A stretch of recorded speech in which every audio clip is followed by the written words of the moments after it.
Bonjour tout le monde, cette belle journée du 6 janvier, on est jeudi, et nous sommes encore dans le temps de Noël, jusqu'à dimanche, qui sera le baptême de Jésus.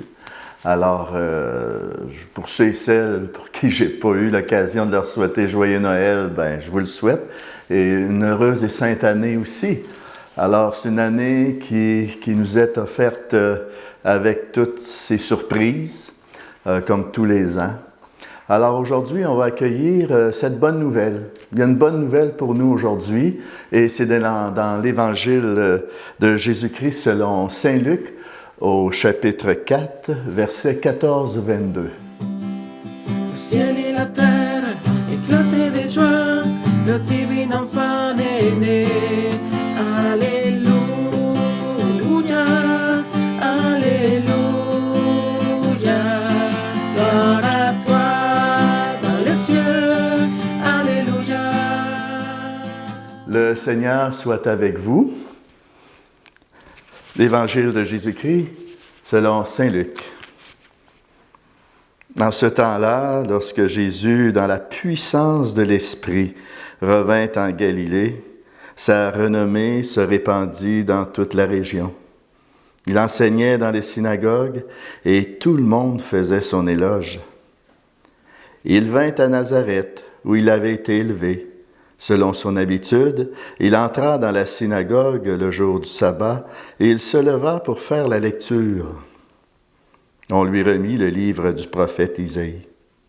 Il ouvrit le livre et trouva le passage où il est écrit « L'Esprit du Seigneur est sur moi, parce que le Seigneur m'a consacré par l'onction. Il m'a envoyé porter la bonne nouvelle aux pauvres, annoncer aux captifs la libération, et aux aveugles qu'ils retrouvent la vue, remettre en liberté les opprimés, annoncer une année favorable accordée par le Seigneur. » Jésus referma le livre, le rendit au servant et s'assit. Tous dans la synagogue avaient les yeux fixés sur lui.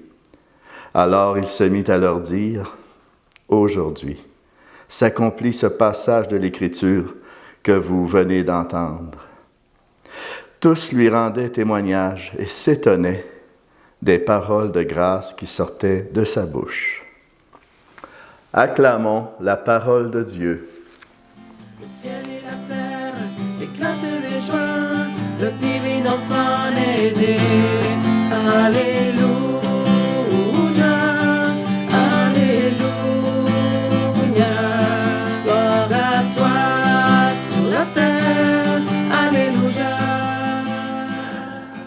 Je crois que c'est toujours une belle parole. On ne peut pas dire que c'est la plus belle. Ils sont tous plus belles les unes que les autres. Mais celle-ci, elle vient nous révéler une réalité qu'on doit se rappeler à chaque fois qu'on écoute la parole de Dieu. Et je m'imagine à la synagogue avoir tous les gens qui étaient à l'écoute de Jésus lorsqu'il proclamait la parole. Les gens devaient être suspendus à ses lèvres, partout où il passait. Jésus, il ne parlait pas pour rien dire. Ça devait te percer le cœur. Alors, les gens s'attachaient à Jésus. Alors, j'imagine cette scène, et c'est comme ça qu'on doit l'accueillir, la parole. Et on peut se la poser, la question, comment recevons-nous la parole de Dieu? Est-ce que je la reçois comme une histoire, comme une morale? Est-ce que je la reçois comme une loi à suivre? Ou comme vraiment un accomplissement de Jésus-Christ? Se pourrait-il que, pour moi, entendre la parole de Dieu, ça devient comme une routine, Il y a des fois, moi-même, je me fais prendre au jeu, je me dis, cette parole-là, ça fait peut-être 100 fois je l'entends. Et puis, oups, je viens de passer à côté de ce que le Seigneur voulait me dire dans ce moment précis. Alors, il faut être attentif à cette parole-là qui m'est adressée. Alors, pourtant, lorsqu'on entend proclamer l'Évangile, on entre immédiatement en relation avec quelqu'un.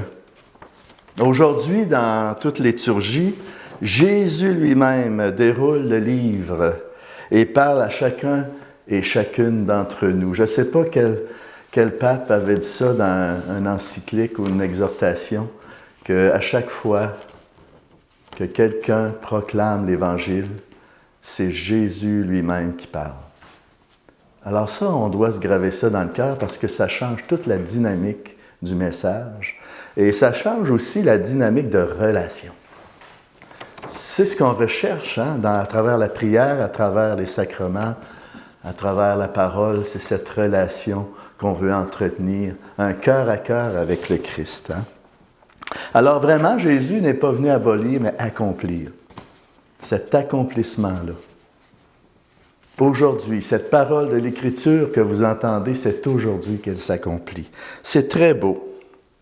Alors imaginez-vous, c'est l'immense attente d'Israël alors qu'il trouve son achèvement en Jésus. Et aujourd'hui, dans tout ce que nous vivons, nous autres, là, imaginez eux autres, dans ce temps-là, ils étaient sous l'occupation romaine, puis c'était pas la petite affaire. Là. Alors nous, on a une différente occupation, on peut se dire. Alors, bon, il faut s'accrocher au Christ par sa parole pour retrouver l'espérance, retrouver la paix. Alors, les gens ont cru à ce moment-là. Ils ont cru à la promesse des Écritures. La libération est annoncée. Les guérisons promises. La bonne nouvelle est diffusée parmi les pauvres. Et les pauvres, ce sont ceux qui cessent d'analyser, qui sont au-dessus de la parole, qui sont au-dessus de tout. Alors, le pauvre, c'est celui qui accueille. C'est celui qui se met à l'écoute et qui met toute son espérance en Dieu.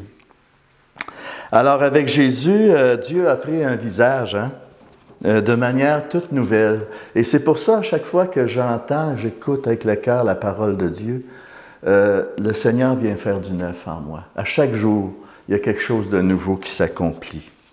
Alors, vraiment, par sa parole, le royaume de Dieu est toujours présent. Il est là, alors que nous sommes tentés de le chercher ailleurs, soit dans un passé idéalisé et révolu, ou soit dans un avenir hypothétique et illusoire. On s'illusionne sur bien des choses, sur notre avenir. Et c'est un signe de manque de confiance sur le moment présent. Vis donc dans le présent de Dieu.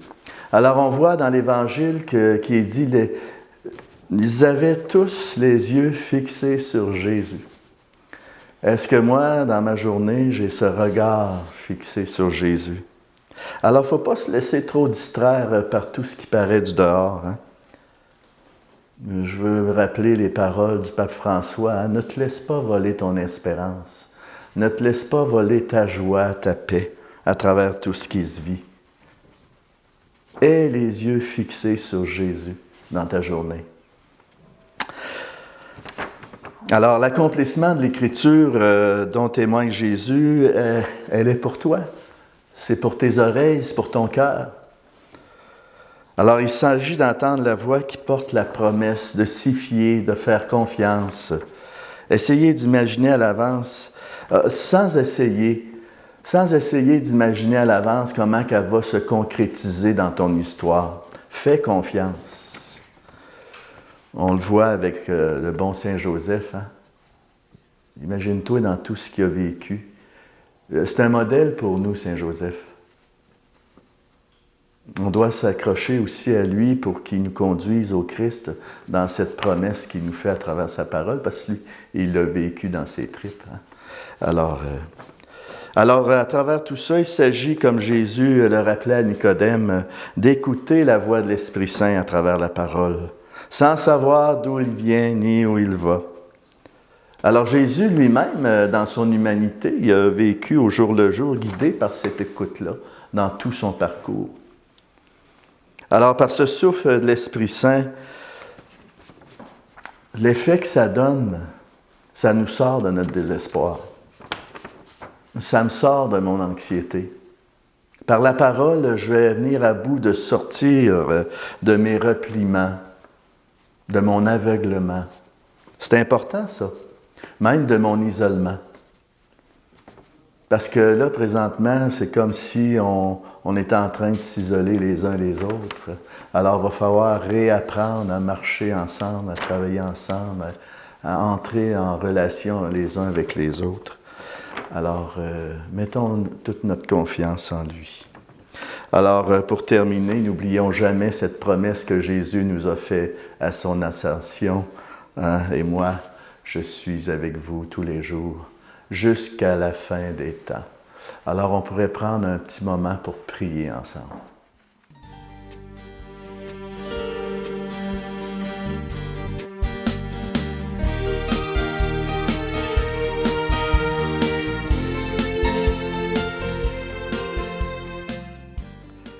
Seigneur Jésus, accorde-nous la grâce d'être toujours étonnés, émerveillés par la parole qui sort de ta bouche. La voix de Dieu s'est faite au cœur de chacun et chacune d'entre nous. Ce n'est pas seulement dans le fracas ni dans les extases que tu te révèles le plus, mais dans la douceur de ta quotidienne présence. Amen. Et sur ce, que Dieu Tout-Puissant vous comble de sa présence, de sa paix, de sa joie, de son espérance, au nom du Père, du Fils et du Saint-Esprit. Amen. Allez et demeurez dans la joie et la paix du Christ.